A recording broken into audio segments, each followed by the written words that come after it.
I want to talk about Children's Parliaments and Together's call, which is help make Scotland a nation of unfairties.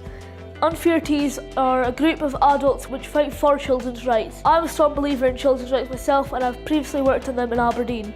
I will try to rally people together to help the fight for children's rights so that we can establish children's rights very well across the world.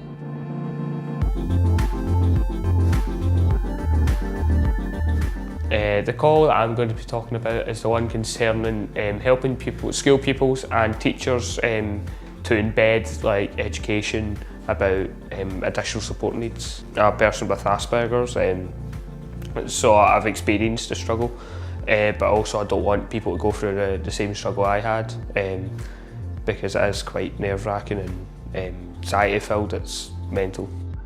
Teachers should educate themselves on certain additional support needs because everybody's different, everybody's case is different.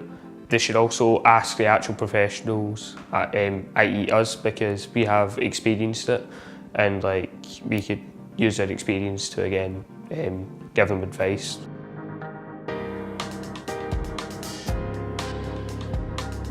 The issue I want to talk about is equality versus equity. Because I think equity is something that people have a misconception about, and equality is seen as the only step forward, and I want people to know the difference between the two. It's important to me because in education I feel that using equity is a greater step forward than equality.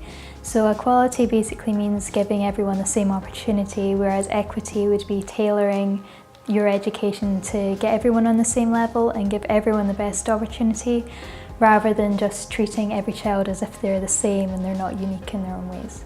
I think the best thing we can do is speak. As I said, not everyone knows what equity is. If you ask them, they'll give a definition similar or different to equality.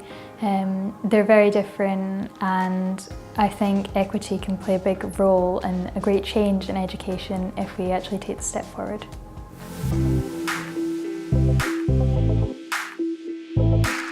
I want to talk about ensuring our next generations of Scots lead active and healthy lives. It's important to me because living healthily is much better than living unhealthily. When you're healthy, you're less likely to get diabetes and you're going to get stronger muscles. There should be a gym for younger people and more healthy food in shops and less sugar in foods.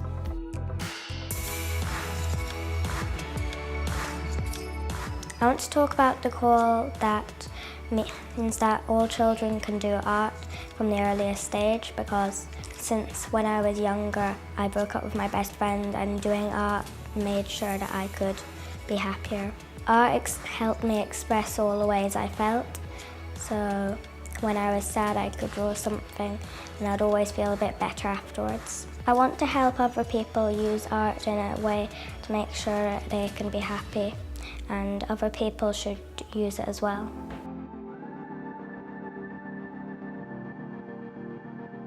The call I want to talk about is to support all children to be human rights defenders, and that comes from the Children and Young People's Commissioner for Scotland. The reason that I want to talk about this one is because human rights defenders are really important. They're people who stand up for, promote and protect human rights, and that includes children's rights. Children can be human rights defenders as well, but it's absolutely vital they have the support of duty bearers to ensure that they're able to do that. Children and young people need that support to ensure that they're getting their rights while trying to protect the rights of others.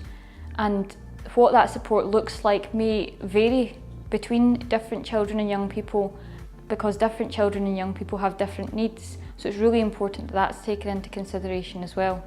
So I'm going to keep continuing working with other children and young people to help them realise and learn about their rights, and to help them to stand up for their rights and those of others, to be human rights defenders.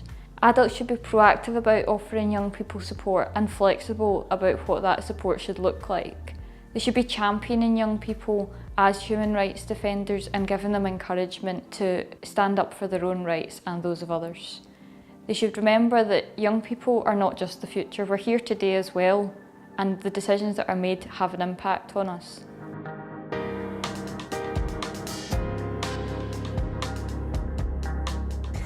I want to talk about Changing Our World's call, which is on mental health and support that people need. I believe that people should get all the support they need with their mental health and that they should be supported and guided without discrimination to where they need their help. It's important to me because I've experienced it in my area and my local community, and I've learnt from experiences on how to help and guide and support other people.